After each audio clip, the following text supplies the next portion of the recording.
ꯑꯍꯥꯟꯕꯃꯛꯇꯗ ꯊꯧꯔꯝ ꯃꯤꯠꯌꯦꯡ ꯇꯥꯕꯤꯔꯤꯕ ꯑꯃꯗꯤ ꯇꯥꯕꯤꯔꯤꯕꯁꯤꯡꯕꯨ ꯕꯤꯟꯗꯤꯌꯥ ꯄꯨꯈ꯭ꯔꯝꯕꯝ ꯑꯃꯗꯤ ꯖꯦꯃꯤ ꯒꯨꯖꯝꯃꯅꯤꯅ ꯇꯔꯥꯝꯅ ꯑꯣꯛꯆꯔꯤ ꯍꯧꯖꯤꯛ ꯂꯥꯟꯊꯣꯛꯆꯔꯤ hello ꯇꯥꯕꯤꯅꯤꯡꯕ live phone in programme ꯁꯟꯗꯣꯛꯆꯔꯤꯕ ꯊꯧꯔꯝ ꯑꯁꯤꯕꯨ ꯇꯣꯉꯥꯟ ꯇꯣꯉꯥꯟꯕ ꯄ꯭ꯂꯦꯠꯐꯣꯔꯝꯁꯤꯡꯗ ꯃꯤꯠꯌꯦꯡ ꯇꯥꯕꯤꯔꯤꯕꯁꯤꯡꯕꯨ ꯇꯔꯥꯝꯅ ꯑꯣꯛꯆꯔꯤ ꯁꯟꯗꯣꯛꯆꯔꯤꯕ ꯊꯧꯔꯝ ꯑꯁꯤꯗ ꯁꯤꯖꯤꯟꯅꯖꯔꯤꯕ ꯅꯝꯕꯔ 7005707808 ꯑꯃꯨꯛꯇꯪꯒ ꯍꯟꯅ 7005707808 ꯅꯝꯕꯔ ꯑꯁꯤꯗ ꯀꯣꯜ ꯇꯧꯕꯤꯔꯛꯇꯨꯅ ꯑꯗꯨꯝꯅ ꯈꯣꯏꯗꯥꯕꯤꯕ ꯏꯁꯩ ꯇꯥꯃꯤꯟꯅꯁꯦ ꯇꯣꯉꯥꯟ ꯇꯣꯉꯥꯟꯕ ꯄ꯭ꯂꯦꯠꯐꯣꯔꯝꯁꯤꯡꯗ ꯃꯤꯠꯌꯦꯡ ꯇꯥꯕꯤꯔꯤꯕꯁꯤꯡꯕꯨ ꯇꯔꯥꯝꯅ ꯑꯣꯛꯆꯔꯤ SK TV, Elite TV, Manipur Online Radio, Kusem Radio, Diamond TV, Facebook page Diamond TV, YouTube channel ISCOM, loinana 90.0 Wahong Radio da thoram asibu tabiribasingbu taramna okchari. Thoram asida sizinajariba number mayamda muktanga hana khanghanjari 7005707808. Lakhachari thoram asigi ahanba caller. Hello. Hello. Hello. Madam tabirabo. Tabire. Taye. Ay, madam isagi ming amadi leifam haibiyo. Ukongjang digi tombi ka we ela Jenita. Madam Jenita se ngasi na ahan boy na thoram asida saruk yabirakpro madam. Isai sangnaji dadi adum chae aduga isai khanbadadi ngasi na ahambane. Ada mamangna di isai khanbagi thoram asida call try gati tawbidabro madam. Hello. Hello. Ay mamangda isai khanbagi hello tabi bro madam. Hello. Ay khoina di tajari adam hello.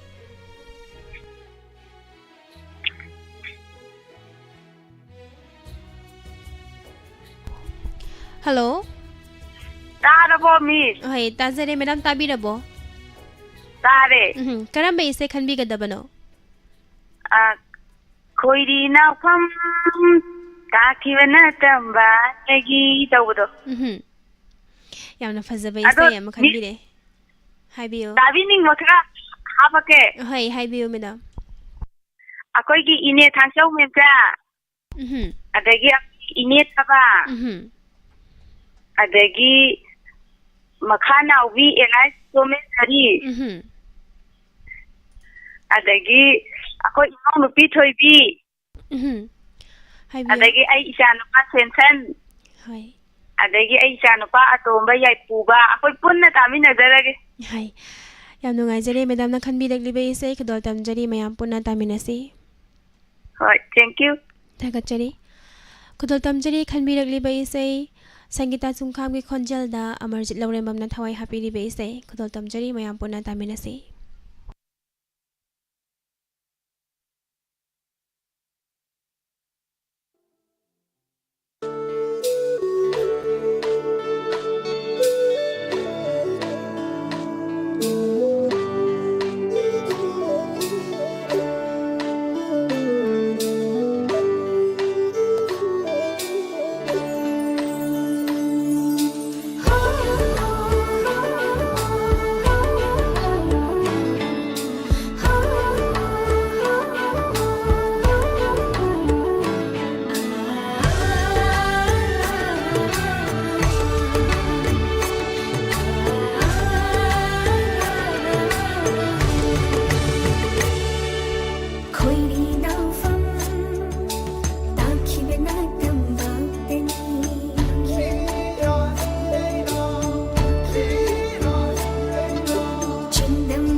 खोइनी नाफम ताखिबना तंबातनी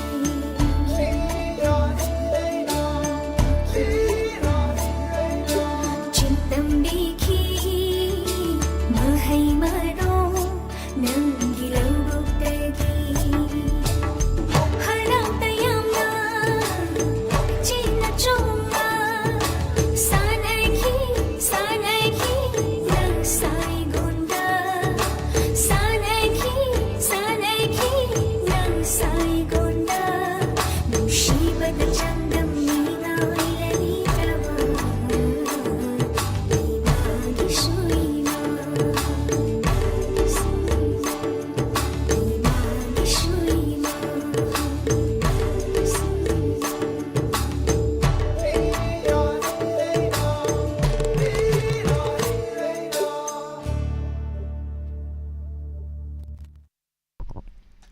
Thangachari mayam punama kudalgi ahanbada yamna fazaraba isayama mayam puna taminay. Taramnok chari ngasigi live streaming da lengsan bilagliba ima SH IBI ma ibung thawngamba ning thawjam khaba Nevidita Boben Lukram Sarbosa Taramnok chari Sarba Santa Sanasam Thangachari mayam punama loinana Facebook page ta laibiriba singbosa Taramnok chari mataw laibi Naucha Livestream Taramnok chari Thagachari mathange caller se Pwaji Media sinajage Jimmy mathange caller se amuk yengminasi kana oribano amutang lokhatpio Hello Hello. Taramnok chari mingal pham gai bio Phải anh có cảm nhận gì thầu đến Puspa không ấy? Kari mathen chabi rege madam masi jibo Thằng chị tầm thu ngoài là sao đó? madam masi gi live phone program masida kari sai tabi ningi Cái nụ xì bị ta kia lại gì nè? Ima gi nụ xì bị ta kia lại tàu với chơi đùm ta ta ra những thằng. madam tabi ning bhapio Mẹ ampun là đùm tam mình là cái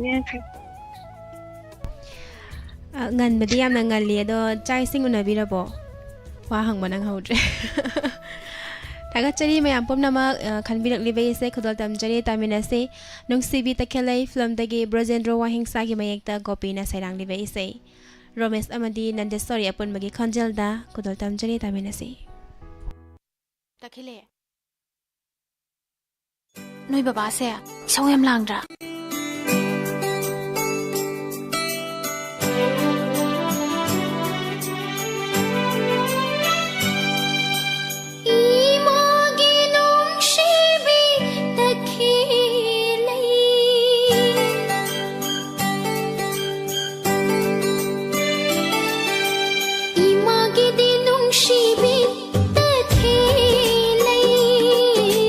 Nungshi thoi bi ichani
Manglin mi kup khudingda ngairi babana ichabu chauba share farak pa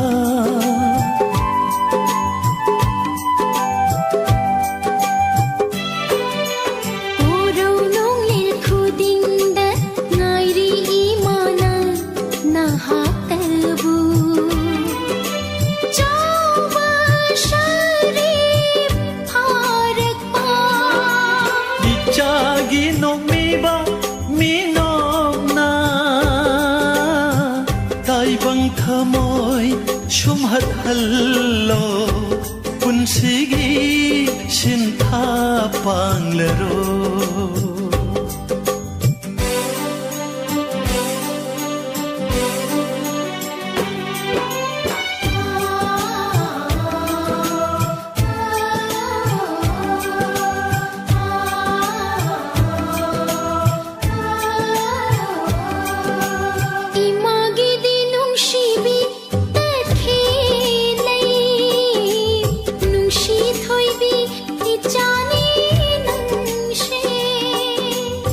Bagidi nungsibi ta khelei nungsi thoibi ichani nangse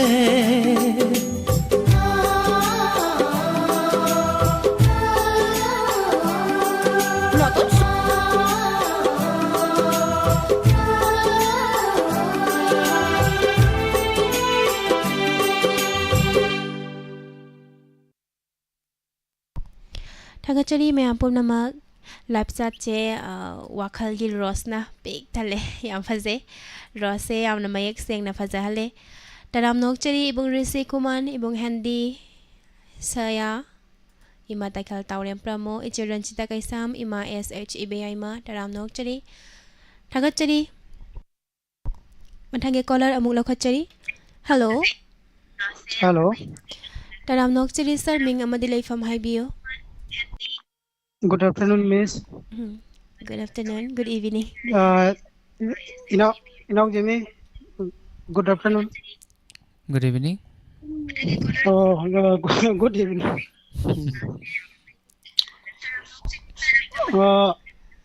Akang balai ni me yore hai bise to taze ke kanoga umoni ga kumar ji kana sapa ni bani sangni ke koi do. Hai. Ibung hoje sibu sai singuna birabo. Hello?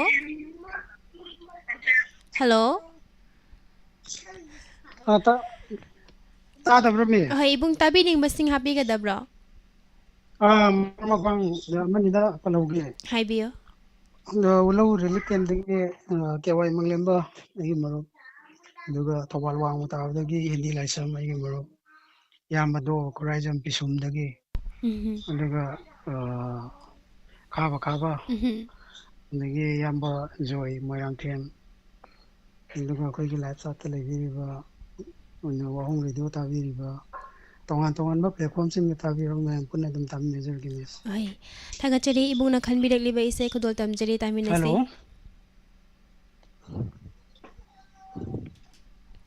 thaga chari khan birak liba ise sorokai bang umoni amadi kumarjit apun magi khanjalda khodol tam jari mayam punna tamina se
mapu hi tarang lindi sidaba mapu unim jai nang buhanna hanna unim jari mapu hai haya sidaba mapu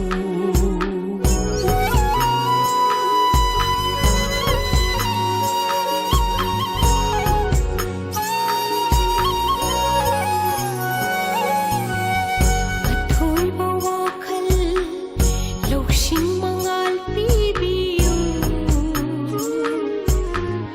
ꯑꯁꯨꯝ ꯑꯉꯥꯟ ꯂꯝꯕꯤꯗ ꯂꯝꯖꯤꯡꯕꯤꯌꯨ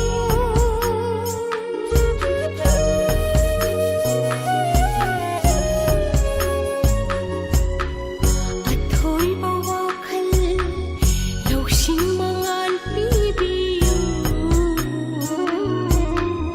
ꯑꯁꯨꯝ ꯑꯉꯥꯟ ꯂꯝꯕꯤꯗ ꯂꯝꯖꯤꯡꯕꯤꯌꯨ ꯃꯉꯥꯡ ꯂꯨꯋꯥꯡ ꯈꯨꯃꯟ ꯃꯇꯝ ꯑꯍꯨꯝꯃꯛꯇꯗ ꯃꯉꯥꯡ ꯂꯨꯋꯥꯡ ꯈꯨꯃꯟ ꯃꯇꯝ ꯑꯍꯨꯝꯃꯛꯇꯗ ꯄꯨꯅꯦꯝꯖꯔꯤ ꯅꯪꯕꯨ ꯍꯟꯅ ꯄꯨꯅꯦꯝꯖꯔꯤ ꯃꯥꯕꯨ ꯍꯩ ꯍꯩꯌꯥ 시ꯗꯕ ꯃꯥꯕꯨ ꯃꯉꯥꯡ ꯂꯨꯋꯥꯡ ꯈꯨꯃꯟ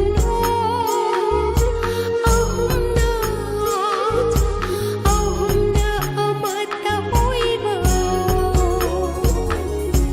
ꯍꯩ ꯍꯩꯌꯥ 시ꯗꯕ ꯃꯥꯕꯨ ꯍꯩ ꯍꯩꯌꯥ 시ꯗꯕ ꯃꯥꯕꯨ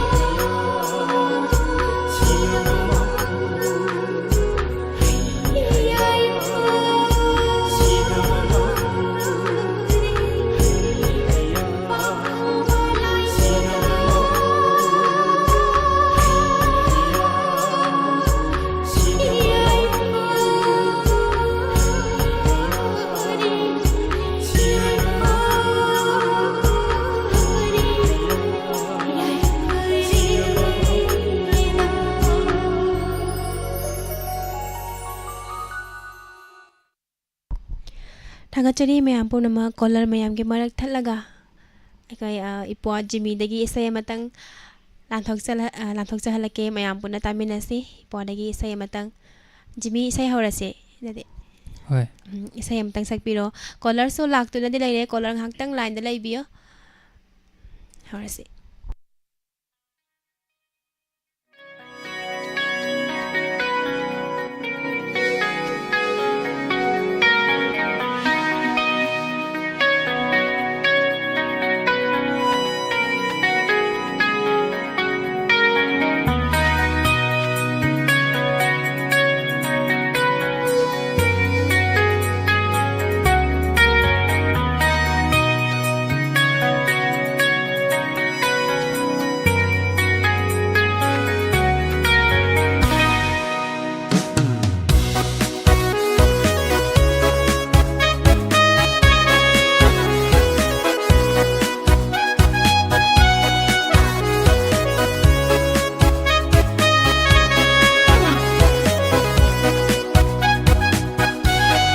ꯅꯨꯡꯁꯤꯖꯩ ꯅꯪꯕꯨ ꯊꯃꯣꯏ ꯁꯦꯡꯅ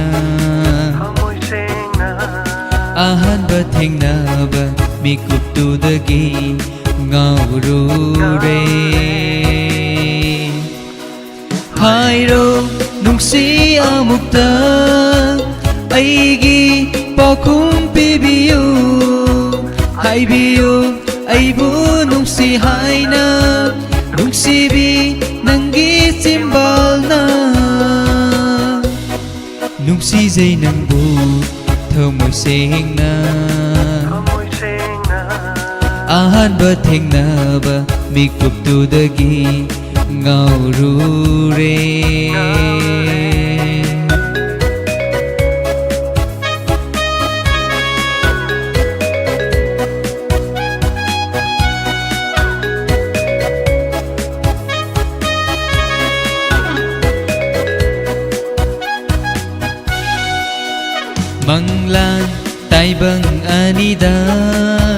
Nangbu udunata leire manglan taibang anida Nangbu udunata leire aigi inakta lepiro Nangna punsigi hoina aigi inakta lepiro Nangna punsigi hoina Nuksizay nangbu thamoy sengna Ahanba thengnaba mikuptudagi ngaurure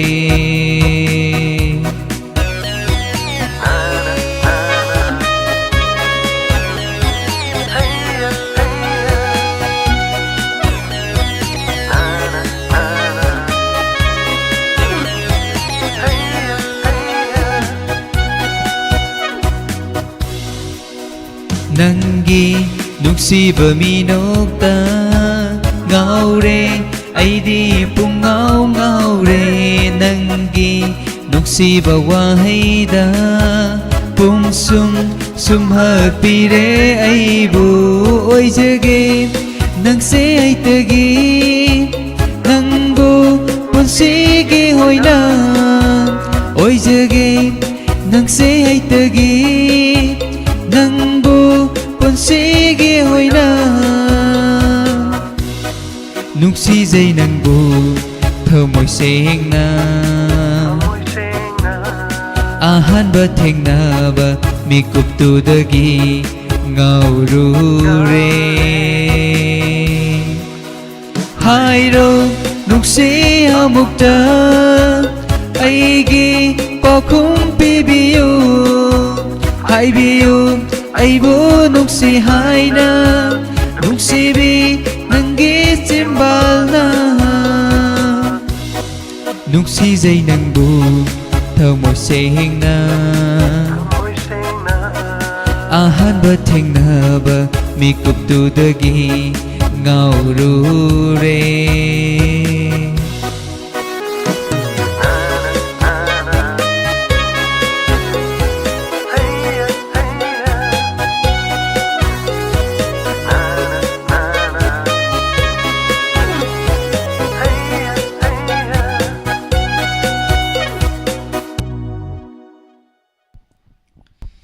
Thakachari mayambo hanana thakapirokpa Thakachari mayam pumnamak Taramnok chiri ibung Doba Khoraizam ibung Ponsiba US ibung Robert Yumnam Madam Santibala Thengujam Madam Sobita Devi Madam Indu Oinam Thakachari nauna lengsen birakliba singbu taramnok chiri mathange caller amuk lakhachage Hello Hello, good evening, Miss.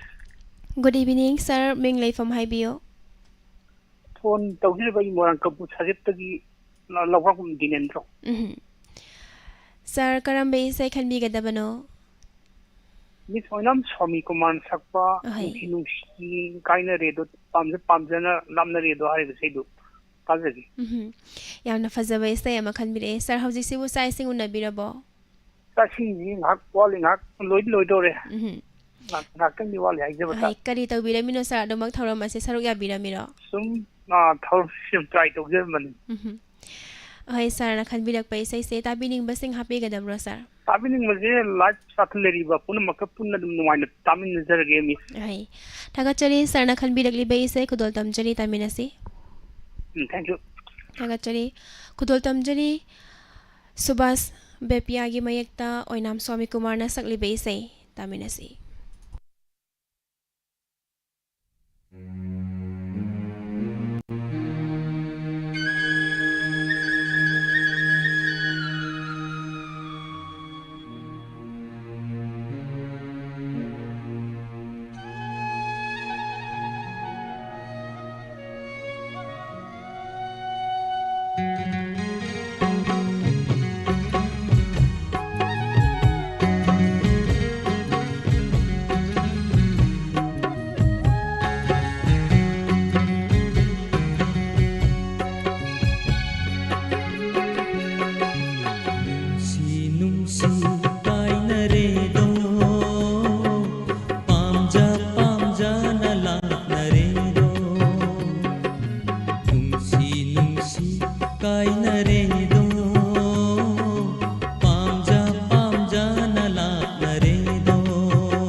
ꯊꯥꯁꯤꯒꯤ ꯑꯍꯤꯡ ꯑꯣꯏꯍꯧꯔꯦ ꯄꯨꯟꯁꯤ ꯊꯥꯁꯤꯒꯤ ꯑꯍꯤꯡ ꯋꯥꯔꯤ ꯇꯉꯥꯏ ꯍꯧꯔꯦ ꯅꯨꯡꯁꯤꯕ ꯀꯔꯝꯅ ꯅꯪꯕꯨ ꯀꯥꯎꯔꯁꯤꯒꯦ ꯋꯥꯔꯤ ꯇꯉꯥꯏ ꯍꯧꯔꯦ ꯅꯨꯡꯁꯤꯕ ꯀꯔꯝꯅ ꯅꯪꯕꯨ ꯀꯥꯎꯔꯁꯤꯒꯦ ꯅꯨꯡꯁꯤ ꯅꯨꯡꯁꯤ ꯀꯥꯏꯅꯔꯦꯗꯣ ꯄꯥꯝꯖ ꯄꯥꯝꯖꯅ ꯂꯥꯛꯅꯔꯦꯗꯣ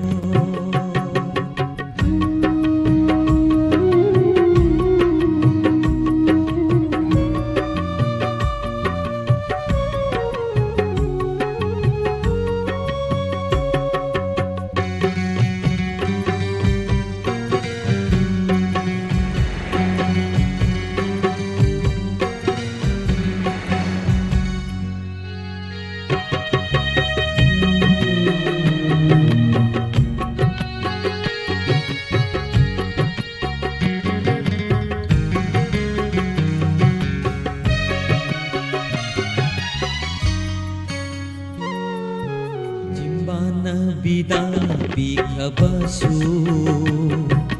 ꯊꯃꯣꯏꯅ ꯕꯤꯗꯥꯏ ꯄꯤꯈꯤꯗꯦ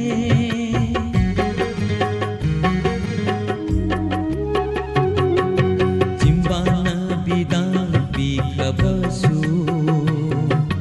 ꯊꯃꯣꯏꯅ ꯕꯤꯗꯥꯏ ꯄꯤꯈꯤꯗꯦ ꯅꯪꯒꯤ ꯅꯨꯡꯁꯤ ꯃꯃꯤꯗꯤ ꯃꯨꯠꯄ ꯂꯩꯇꯦ ꯊꯃꯣꯏꯗ ꯅꯪꯒꯤ ꯅꯨꯡꯁꯤ ꯃꯃꯤꯗꯤ ꯃꯨꯠꯄ ꯂꯩꯇꯦ ꯊꯃꯣꯏꯗ ꯀꯔꯝꯅ ꯀꯥꯎꯔꯁꯤꯒꯦ ꯋꯥꯔꯤꯁꯤꯡꯗꯣ ꯀꯔꯝꯅ ꯀꯥꯎꯔꯁꯤꯒꯦ ꯋꯥꯔꯤꯁꯤꯡꯗꯣ ꯅꯨꯡꯁꯤ ꯅꯨꯡꯁꯤ ꯀꯥꯏꯅꯔꯦꯗꯣ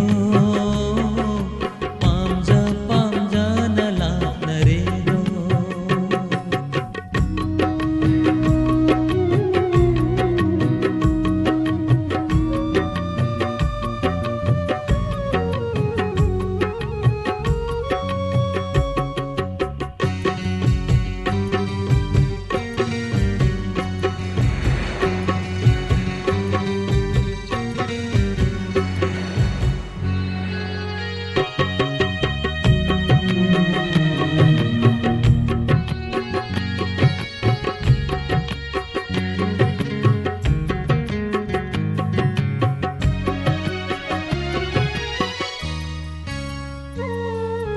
ꯅꯤꯡꯁꯤꯡꯂꯣ ꯌꯥꯗꯦ ꯊꯧꯗꯣꯛꯁꯤꯡꯗꯣ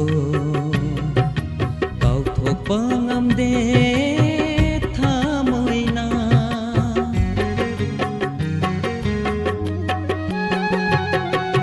ꯅꯤꯡꯁꯤꯡꯂꯣ ꯌꯥꯗꯦ ꯊꯧꯗꯣꯛꯁꯤꯡꯗꯣ ꯀꯥꯎꯊꯣꯛꯄ ꯉꯝꯗꯦ ꯊꯃꯣꯏꯅ ꯊꯥꯕꯜ ꯐꯥꯔ ꯑꯍꯤꯡꯅ ꯑꯩꯕꯨ ꯇꯣꯏꯅ ꯀꯞꯍꯜꯂꯤ ꯊꯥꯕꯜ ꯐꯥꯔ ꯑꯍꯤꯡꯅ ꯑꯩꯕꯨ ꯇꯣꯏꯅ ꯀꯞꯍꯜꯂꯤ ꯊꯦꯝꯕꯤꯕ ꯀꯅꯥ ꯌꯥꯎꯗ꯭ꯔꯥ ꯄꯨꯟꯁꯤꯅꯤ ꯊꯦꯝꯕꯤꯕ ꯀꯅꯥ ꯌꯥꯎꯗ꯭ꯔꯥ ꯄꯨꯟꯁꯤꯅꯤ ꯅꯨꯡꯁꯤ ꯅꯨꯡꯁꯤ ꯀꯥꯏꯅꯔꯦꯗꯣ ꯄꯥꯝꯖ ꯄꯥꯝꯖꯅ ꯂꯥꯛꯅꯔꯦꯗꯣ ꯅꯨꯡꯁꯤ ꯅꯨꯡꯁꯤ ꯀꯥꯏꯅꯔꯦꯗꯣ ꯄꯥꯝꯖ ꯄꯥꯝꯖꯅ ꯂꯥꯛꯅꯔꯦꯗꯣ ꯑꯣꯏꯍꯧꯔꯦ ꯄꯨꯟꯁꯤ ꯊꯥꯁꯤꯒꯤ ꯑꯍꯤꯡ ꯑꯣꯏꯍꯧꯔꯦ ꯄꯨꯟꯁꯤ ꯊꯥꯁꯤꯒꯤ ꯑꯍꯤꯡ ꯋꯥꯔꯤ ꯇꯉꯥꯏ ꯍꯧꯔꯦ ꯅꯨꯡꯁꯤꯕ ꯀꯔꯝꯅ ꯅꯪꯕꯨ ꯀꯥꯎꯔꯁꯤꯒꯦ ꯋꯥꯔꯤ ꯇꯉꯥꯏ ꯍꯧꯔꯦ ꯅꯨꯡꯁꯤꯕ ꯀꯔꯝꯅ ꯅꯪꯕꯨ ꯀꯥꯎꯔꯁꯤꯒꯦ ꯅꯨꯡꯁꯤ ꯅꯨꯡꯁꯤ ꯀꯥꯏꯅꯔꯦꯗꯣ ꯄꯥꯝꯖ ꯄꯥꯝꯖꯅ ꯂꯥꯛꯅꯔꯦꯗꯣ ꯄꯥꯝꯖ ꯄꯥꯝꯖꯅ ꯂꯥꯛꯅꯔꯦꯗꯣ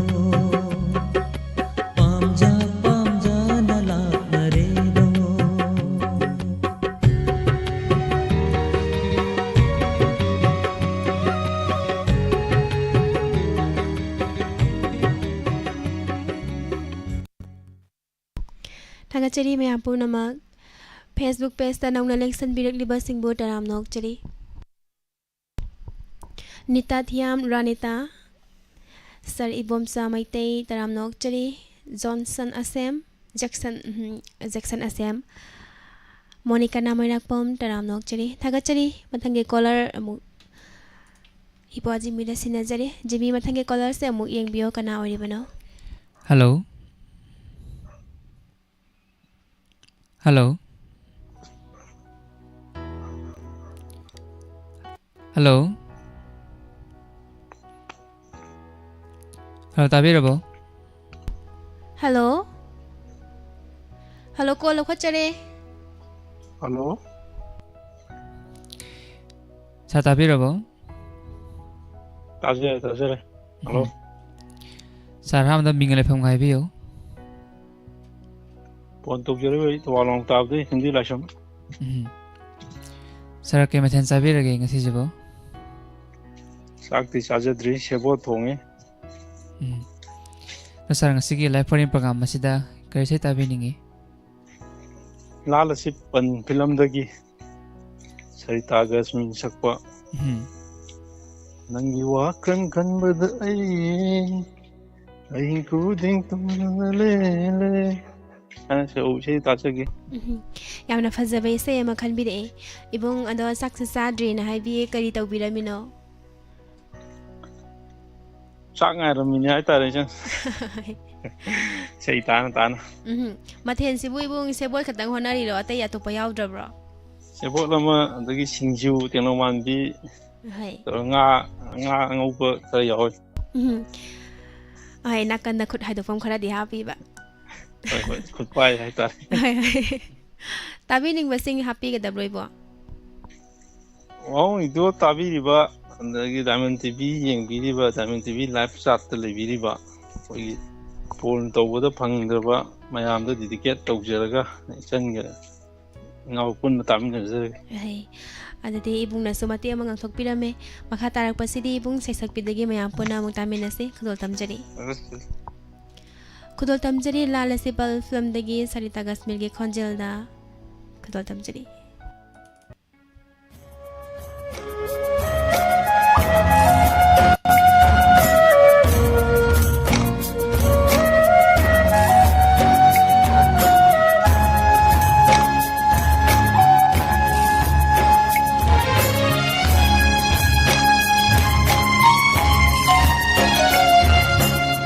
नंगी वाखल खन बदाई दी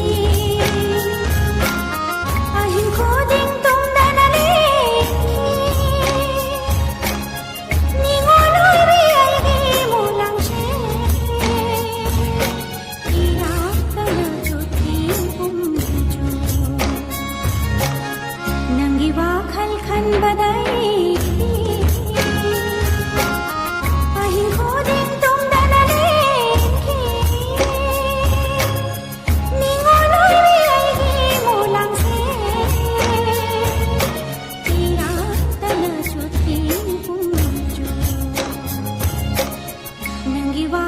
खन बदाई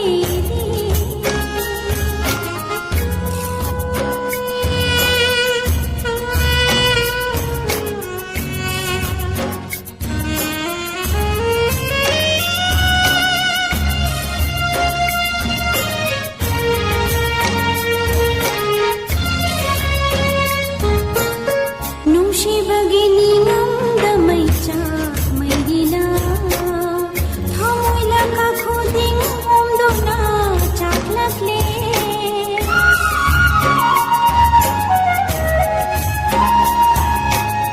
नुशी बगिनी नंद मैचा मैदिना थमोइला का खुदिङ ओम्दोना चाक्लकले काफले बापुन से सोनंगिनी काफले बापुन से सोनंगिनी Hindari bapun si sunangini Kau ngamdra nung si satambo Ningsing banaot pire thamot Tahan pire nung si mire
वाखल खनबदाई नंगी वाखल खनबदाई नंगी वाखल खनबदाई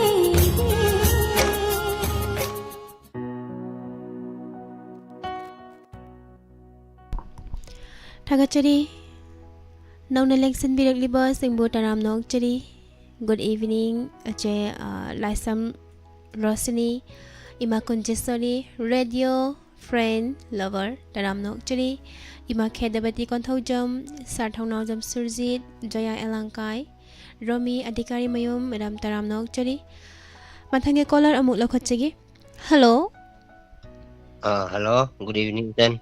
Good evening Ibung Manglemba Taram Nokchari Thagachari jan ifem ta tajage. Hai ibung karamba isai khanmi gadabano Jan kekulot fi film gi sarta kashmir ga jo setna sakpa mathai thai na mama gi tawbu du se dam ta tajage. isai so yamna fazaba makhan bire ado ibung sak sapirabo Jan sajare. kari mathen sabirage Jan ngasidi nga kha thongbo in chare sa. mathen so ahawa macha bire tabining basing happy gadabroibo Jan khara hapsara ke jan yamba do bakhurai jam adagidi thobal lagi marup risi khuman adagidi hendi laisram hai aduga sabir maibam adagidi marup MD Said punsiba US adagidi che aroni che lalita hai Sige hapsarage jan aduga ai live chat ta leibiriba marup singjiga pulap aduga tongan tongan ba platform ning ta tari marup singga pulap isan ge naw pulap taradi sa Thagachari ibung na khan birakliba isai khudol tamjari taminasi Thank you sir. Thagachari khudol tamjari ke kulot pi film dagi sarita madi jochap apumagi khonjal da taminasi La la la la la la la la la la la Mathai thai na mama ngai chingya gi mongshong amada bibit ma pi ma cha shing mahum sha duna lairami Mathai thai na mama ngai chingya gi mongshong amada bibit ma pi ma cha shing mahum sha duna lairami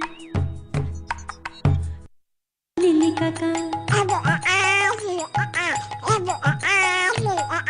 Bibit mapi machana sana bado uro bada matil kut kut yotuna machil saina duna ngai ha gengi bibeta aduga shumna haira I Hai bibit paribara bibit mama nangbu paribara Igi isak simata bupayu pazin ayamu Loshing leiba bibitni ngai ha khalli tuminna mashigi hodong phatta base chapu kotpa mitlaw base ngari chawal moi base matat loina khangi icha jawa phau batang ngai khege do thinduna ngai khege do thin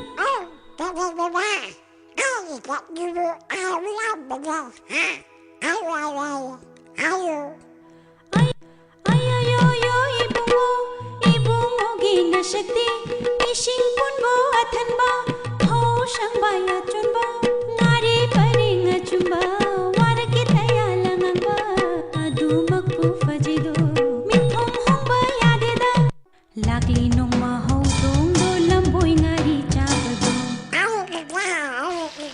chandul pakna thinjilla mala ama chadadi bibit leiba mai kaida khong thang tapna thang duna sham kaka Shamu kaka, lili kaka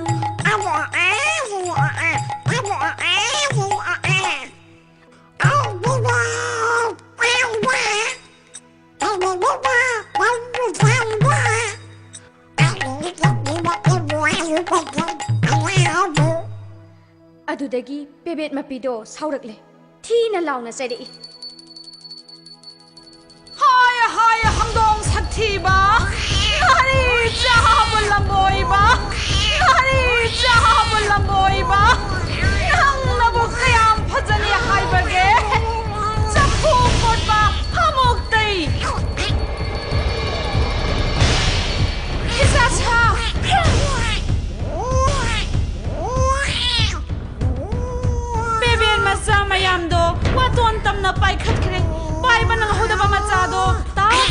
ꯍꯧꯗꯣꯡꯅ ꯃꯥꯕꯨ ꯆꯥꯒꯦ ꯇꯧꯕꯗ ꯄꯦꯕꯦꯠ ꯃꯄꯤꯅ ꯋꯥꯇꯣꯟꯗꯩ ꯍꯥꯏꯔꯛꯄꯣꯏꯔꯦ ꯑꯁꯨꯝꯅ ꯑꯌꯣꯌꯣ ꯏꯕꯨꯡꯉꯣ ꯄꯦꯕꯦꯠ ꯑꯩꯈꯣꯏ ꯆꯥꯕꯗꯤ ꯅꯠꯇꯦ ꯑꯗꯨꯝ ꯆꯥꯗꯧꯕ ꯑꯌꯣꯌꯣ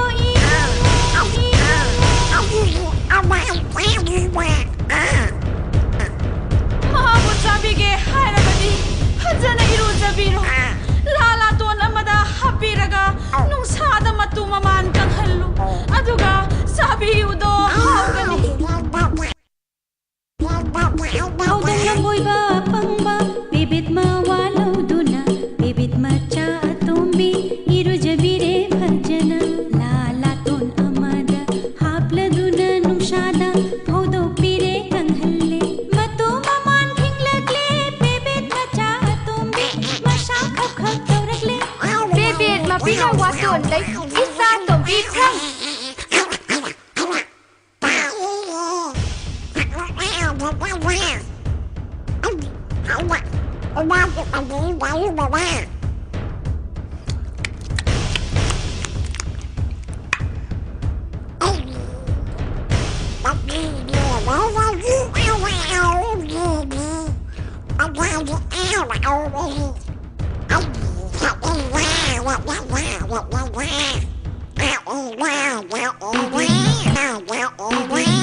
मचासिंग वातों लांगल तोंबसिंगदो खुबा खुना इशेशन लखनरई हौदोंग मबुक फत्ता बसे पेबेट मत्ती चारे हौदोंग मबुक फत्ता बसे पेबेट मत्ती चारे पेबेट मत्ती चारे पेबेट मत्ती चारे पेबेट मत्ती चारे पेबेट मत्ती चारे पेबेट मत्ती चारे पेबेट मत्ती चारे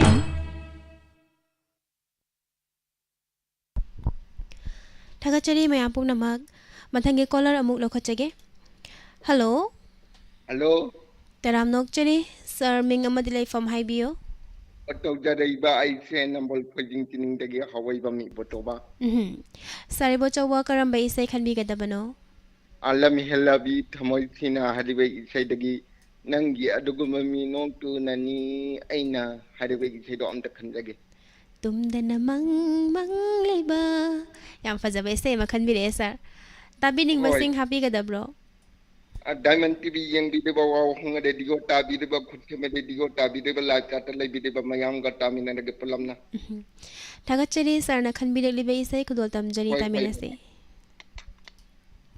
ꯈꯨꯗꯣꯜ ꯇꯝꯖꯔꯤ ꯂꯝꯍꯦꯜꯂꯕꯤ ꯊꯃꯣꯏꯁꯤꯅ ꯐꯤꯂꯝꯗꯒꯤ ꯔꯥꯖꯦꯟ ꯌꯦꯡꯈꯣꯛꯄꯝꯒꯤ ꯃꯌꯦꯛꯇ ꯇꯣꯝꯕ ꯑꯃꯗꯤ ꯖꯤꯠ ꯑꯅꯤ ꯄꯨꯟꯅ ꯁꯩꯔꯥꯡꯂꯤꯕ ꯏꯁꯩ ꯁꯩꯁꯛꯂꯤꯕ ꯇꯤꯖꯦꯟꯗ꯭ꯔ ꯈꯨꯗꯣꯜ ꯇꯝꯖꯔꯤ ꯇꯥꯃꯤꯟꯅꯁꯤ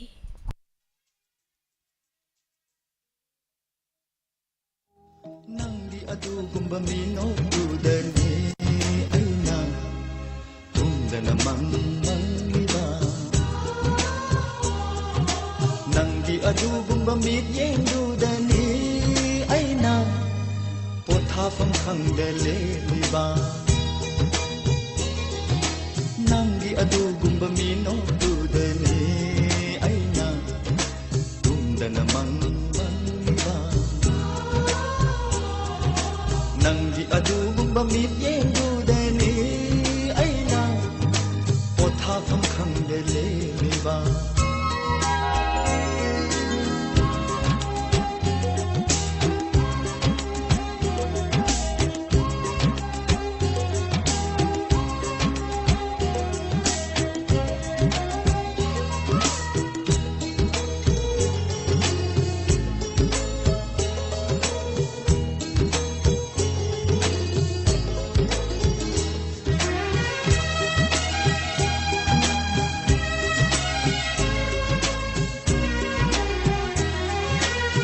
ꯑꯣꯟꯊꯣꯛꯅꯁꯨ ꯃꯉꯥꯎ ꯊꯤꯈ꯭ꯔꯦꯗ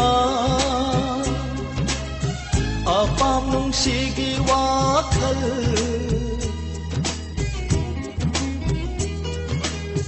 ꯑꯣꯟꯊꯣꯛꯅꯁꯨ ꯃꯉꯥꯎ ꯊꯤꯈ꯭ꯔꯦꯗ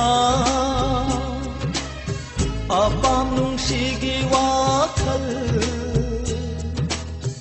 ꯐꯪꯂꯔꯣꯏꯗꯔꯥ ꯈꯜꯂꯨꯕꯗ ꯅꯪꯕꯨ पाखं पुकनिंग लैतादरे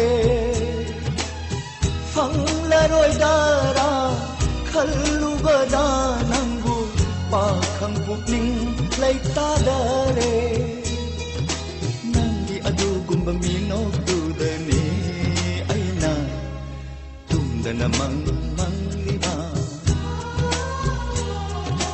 ꯅꯪꯒꯤ ꯑꯗꯨꯒꯨꯝꯕ ꯃꯤꯠꯌꯦꯡꯗꯨꯗꯅꯤ ꯑꯩꯅ ꯄꯣꯊꯥꯐꯝ ꯈꯪꯗꯦ ꯂꯦꯞꯂꯤꯕ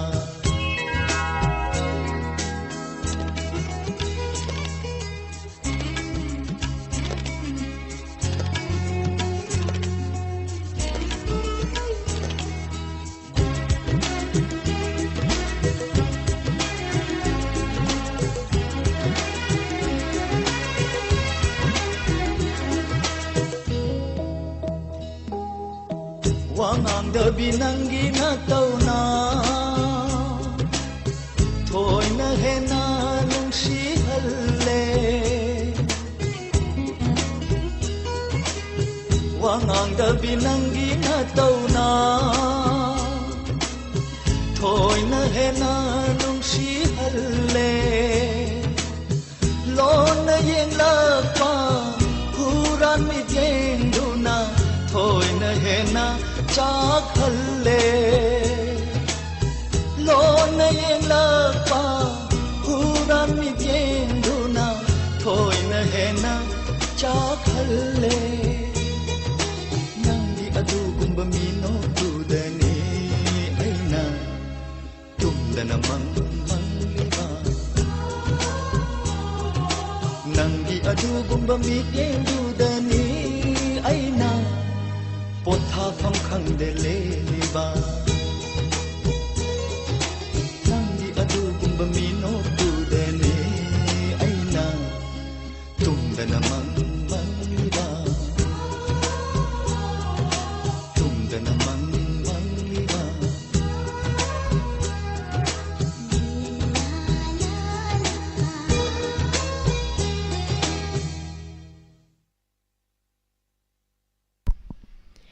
Thagachari maya pumnamak Gayatri Yangkhom good evening Ibung Kewai Manglemba AK Kaksing Madam Wahengbam Subita Nene Aruni David Mani Haisnam good evening Thagachari pumnamak mathange caller amu ipwa jimida sinajari Hello Hello Taram Lokseri Mingle Pam Gaibiyo Tarai jai pukami adigi memani Kaya matan sabi lagi medang mo siya si je kentan so kari lapu iron medang mo sige live for ni program masita kaya say tabi ningi Hello Hello Nam tabi rabo Antar jare Ay Madam Tharam asida karamba isay khanbiga dabano Papa ki second film dagi yolhin thang dura tham diga pon gi chek la gumna habdo to tazai yamna fazabe isay makhanbire ado madam gi khonjal dagi isay se mate matangang thokpiramba yagadro madam missing asi dingan jaroi ge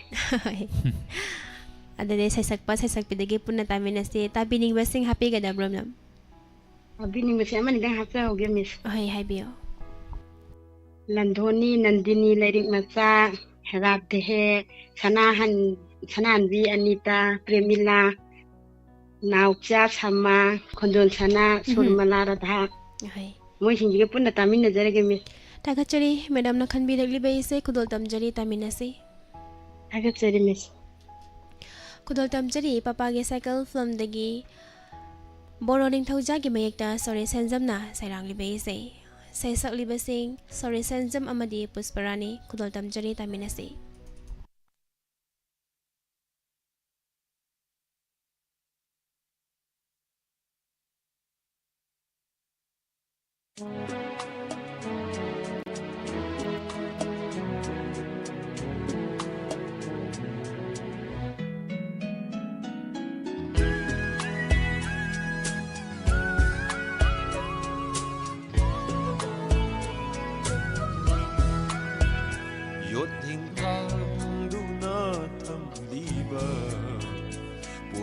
Chekla gapa ke koire Yot hing thang du na tham liwa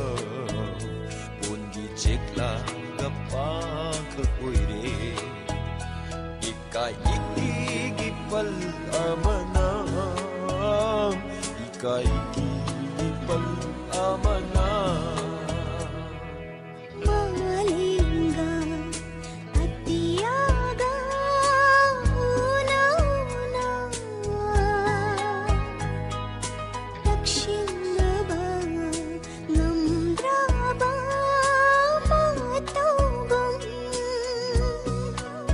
Karam nathe neroriba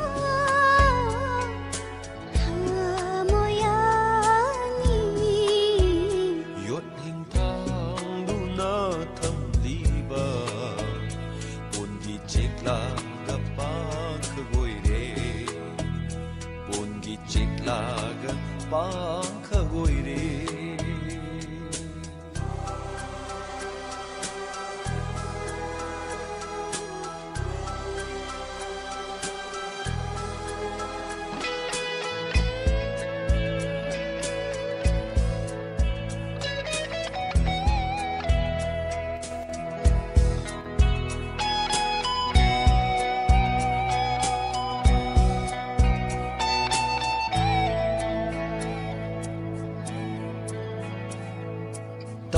tapna thanglakpa khong thang shu khong kap ma sing pharak le ban thung pham kai da no hanglak le tapna thanglakpa khong thang shu khong kap ma sing pharak le ban thung pham kai da no hanglak le Manglan git thaudak ni khalanga Tai bang ipap ta tilre Manglan git thaudak ni khalanga Tai bang ipap ta tilre Patha bangamdraba wakhal gi thawin sinna wakhal gi thawin sinna yot hing thang du na tham liba pon gi chekla ga pa khagoi re pon gi chekla ga pa khagoi re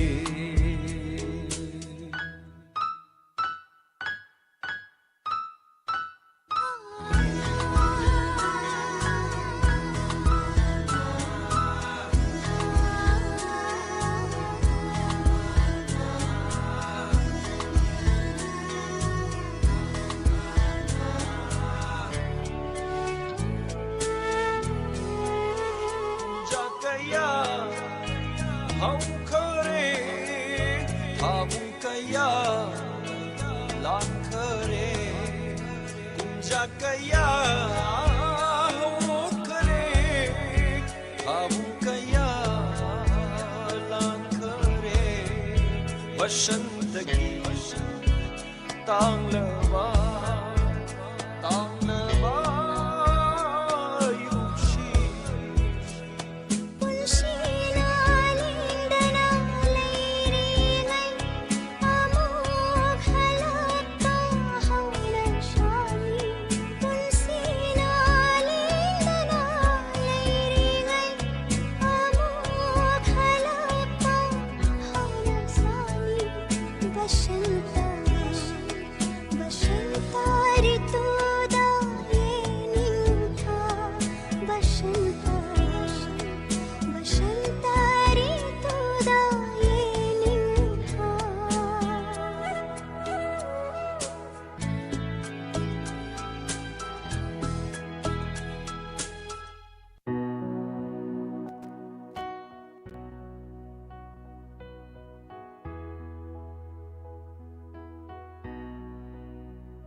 Thagachari mayam punamak sandoksariba tharam asida sijanajariba number 7005707808 number asida call tawbiyo caller ani muktang lokhatjagige matam caller ani mukki matam lairi call tawbiyo tharam asida adam nokhada bibe sai khanbiyo loinana live streaming da nongna election birakliba madam je umarani mayang lembam taram nok chari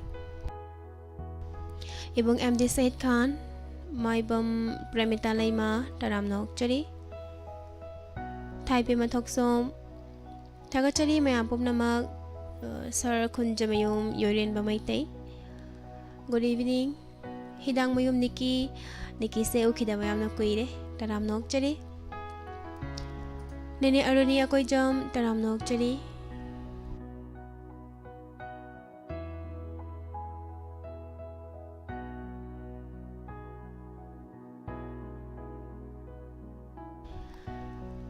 Tagachari Thoram asida season na jari number mayam da muktanga hana khangan jari 7005707808 number asida call tawbiyo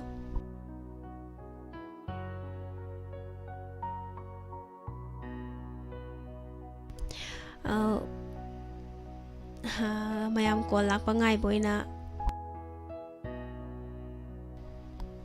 lakhochage manthange caller hello Miss Hoi taram nokchari minglai from haibiyo ai tawrai ji budi yai posi file kai de gi kongbom punima ne ba ada ngasi je ai je ipam da lak pa da angang mayam na moina khan ba da isai je supang phang de na hai ne ayon da taw bi na ado ai moi da pa hai la ke moi apam ba do hai hai je hala la ke se je nai khaning ma da khala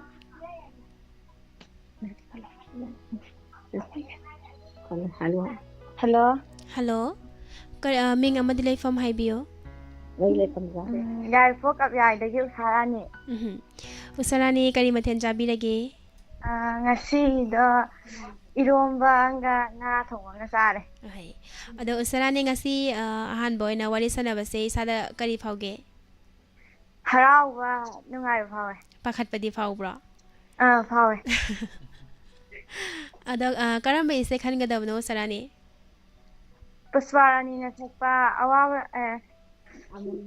amamba hingi adu saida tazag Puswarani na sakpa amamba hingi ai se kano film se obi bro film mi da khang bi bro hai pedang hai bi ro ne isai se khoi na thi bada khara line na ba thoki da gi kisi Thoki da kisi da usarani ngasi ahan boina mate amatang khudol tambiram ba yagadro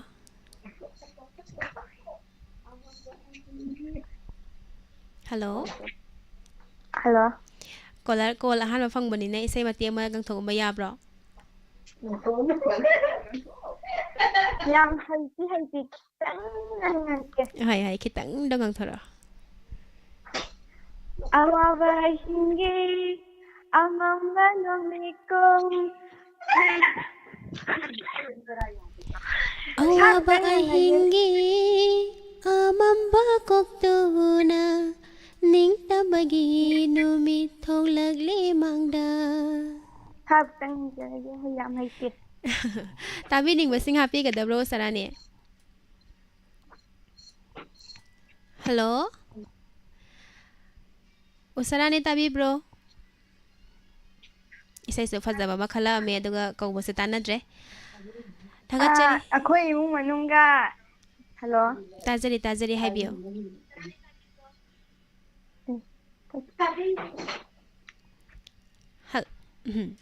Kudol tamjari khanbirak liba isai thoki dagi kisi film dagi rajan yengkhokpam gi mayekta gopina sairang liba isai Dinesh amadi Pusparani apun magi khonjalda taminasi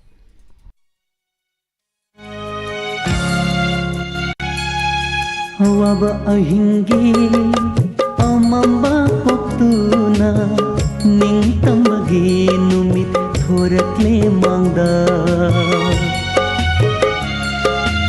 Awaba ahingi amamba koktuna ningtambagi numit thorakle mangda Thabak na punshini thabak jilhaw thi phade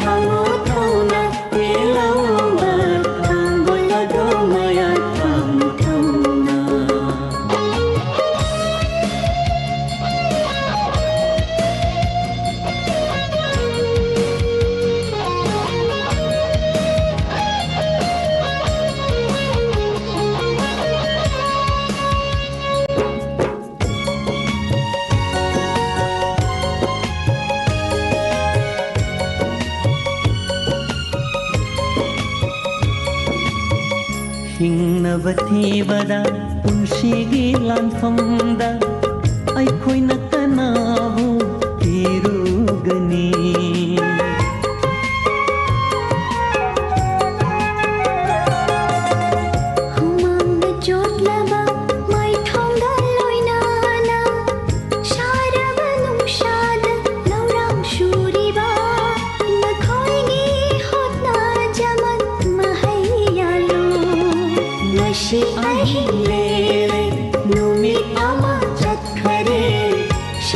Punsilio Devi Shamlang Punsilio Devi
Tagachari mayam punamang sandok seriba hello tabiningba live phone in program tongan ba platform singda medeng tabiriba singbu aininga leitana tagachari lokachari thoram asigi aroi ba caller hello miss taram nok chari sir ming lai from haibio miss ai nafok samai tabundigi amotine miss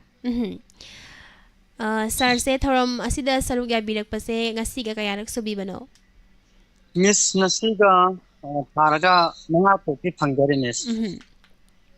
Ada sa ngasi se kari mathen chabi lage.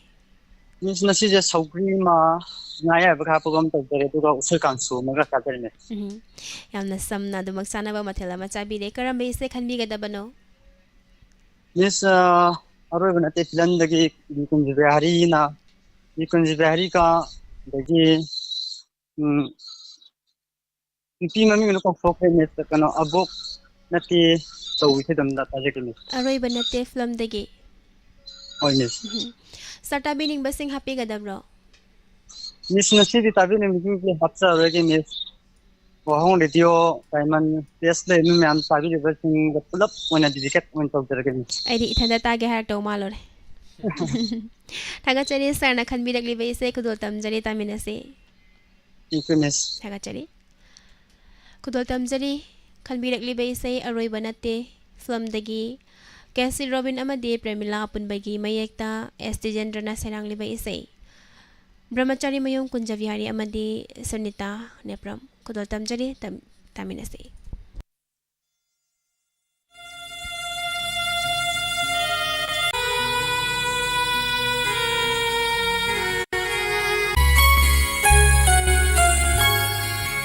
अबोक नते Nandi अइखोइगी अबोक नते Nandi अइखोइगी इमा इपा लैत्र लैकोलसिगी मालिनी लैखों सोमलिबा मालिनी लैखों सोमलिबा अइखोइगी अइखोइगी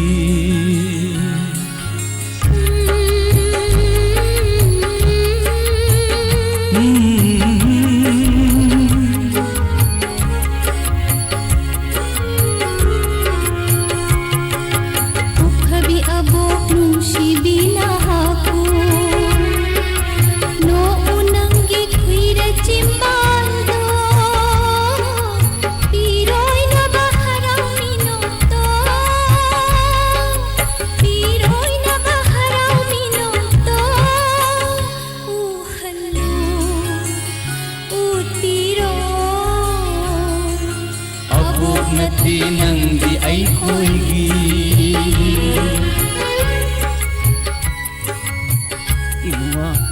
इमो इबेमा येंगोने नखोइबो इ मतुमनि खक्सिनरमिदना नखोइ अनिना सारे कांगदों फाना ने परेदना ngasidi तांजरखवा मपांगंगी ममन मबु अइगोदा सिनररे अमुक्ता येंगोने नखोइबो अमुक्ता येंगोने नखोइबो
Nandi अइखोइगी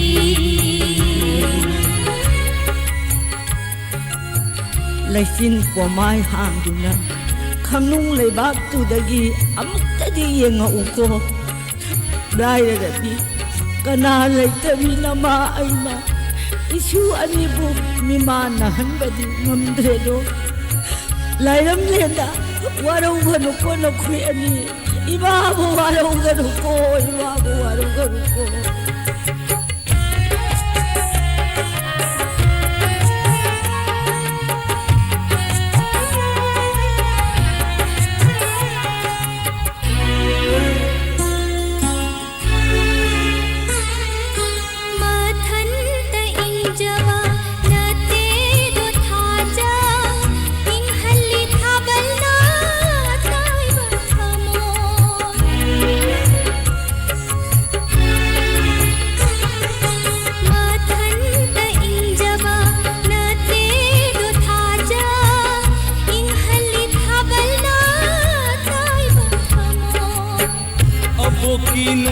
थाबल इपोम लगता अबो की नुंसी थाबल इपोम लगता सान जरगी तुनसी दो सान जरगी तुनसी दो आंगाम ओइरी ngei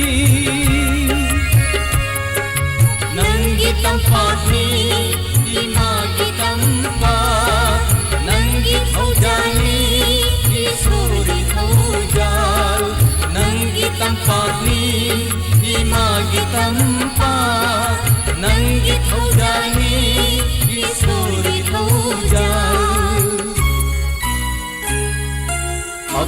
nati nangdi ay ko'y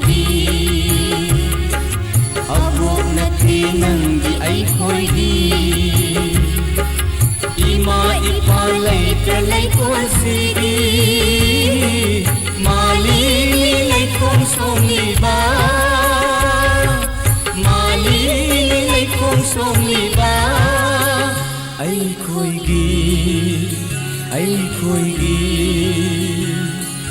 abok nati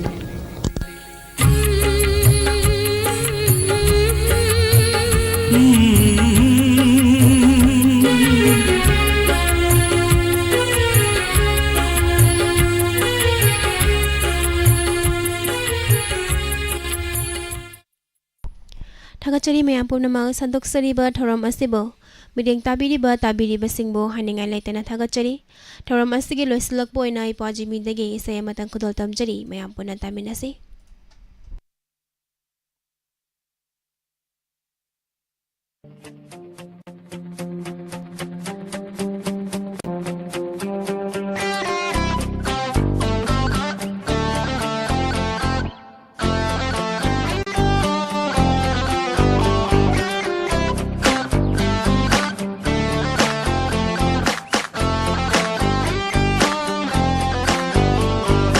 Sakhendi nangbu urubadagi pakhang thamoy nungsi ihul fauraklay laytabam khangre kannaung nare mikup kuding pungja kuding nang tagi saktam ni thamoy sida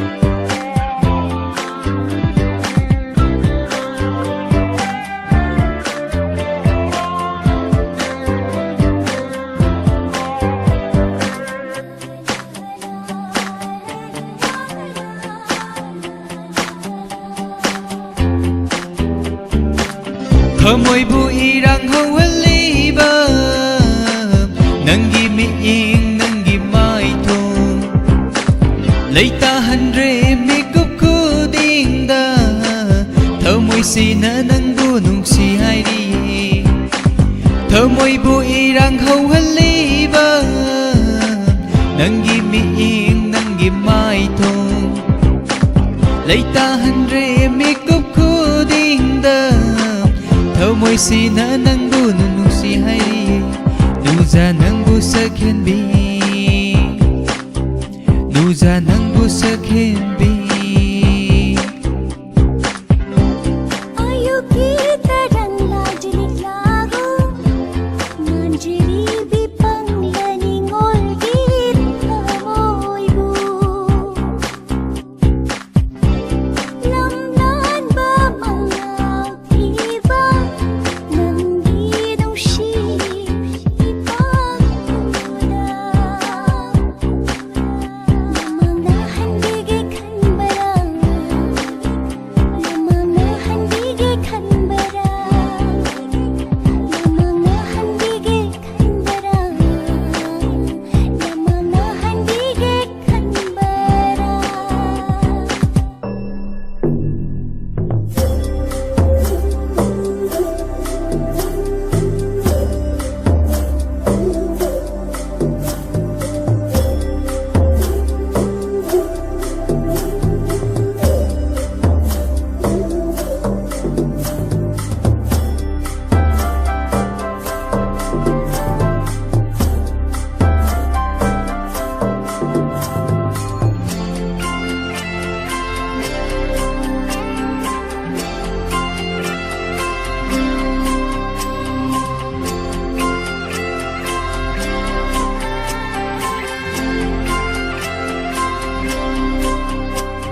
ꯇꯝꯍꯜꯂꯤꯕ ꯅꯪꯒꯤ ꯅꯨꯡꯁꯤ ꯃꯤꯠꯌꯦꯡ ꯊꯃꯣꯏꯕꯨ ꯅꯅꯥꯛꯇ ꯆꯤꯡꯁꯤꯜꯂꯤꯕ ꯅꯨꯡꯁꯤ ꯋꯥꯍꯩ ꯊꯃꯣꯏ ꯃꯤꯅꯣꯛ ꯇꯝꯍꯜꯂꯤꯕ ꯅꯪꯒꯤ ꯅꯨꯡꯁꯤ ꯃꯤꯠꯌꯦꯡ ꯊꯃꯣꯏꯕꯨ ꯅꯅꯥꯛꯇ ꯆꯤꯡꯁꯤꯜꯂꯤꯕ ꯅꯨꯡꯁꯤ ꯋꯥꯍꯩ ꯃꯤꯀꯞ ꯈꯣꯡꯆꯠ ꯈꯨꯗꯤꯡꯒꯤ ꯅꯪꯒꯤ ꯋꯥꯈꯜ ꯈꯜꯍꯜꯂꯤ ꯑꯩꯕꯨ ꯊꯥꯖꯕꯤꯌꯨ ꯍꯣ ꯑꯩꯕꯨ ꯅꯨꯡꯁꯤꯕꯤꯌꯨ ꯑꯩꯗꯤ ꯅꯪꯕꯨ ꯊꯃꯣꯏ ꯁꯦꯡꯅ ꯅꯨꯡꯁꯤꯌꯦ ꯅꯨꯡꯁꯤꯌꯦ ꯑꯩꯗꯤ ꯅꯪꯕꯨ ꯊꯃꯣꯏ ꯁꯦꯡꯅ ꯅꯨꯡꯁꯤꯌꯦ ꯅꯨꯡꯁꯤꯌꯦ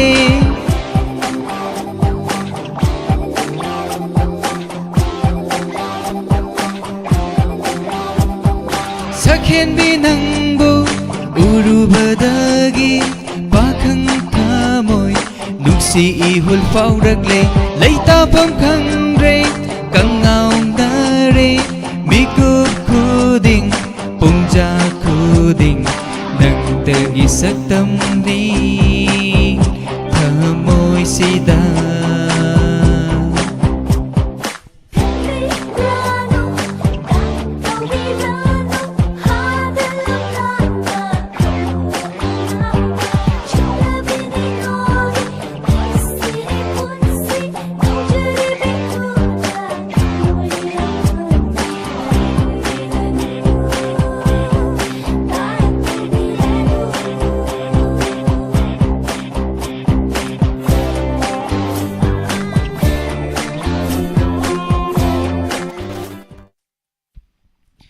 थागतसरी मैमबो थागतपिरकपा थागतसरी मैम पुनमक खुदल तमजख्रिबा इसै असिगा लोइनना सदोक्सरिबा हेलो ताविनिंगबा लाइव फोन इन प्रोग्राम लोसिनजबगे अयाबा मैमदगी लौजरी मथंगे थौरमदा इंस्पेक्टर तयाई मैम पुना अमुक सरुक यामिनसे हौजिकी ओइनदी तोंगान तोंगानबा प्लेटफॉर्म सिंगदा थौरम अस्तिबु मिदिंग ताबिरिबा ख्वाइ पुनमकपो अमुका हना बिंदिया पुख्रमबम अमदे जेमी गुजमानिना खुरुमजरी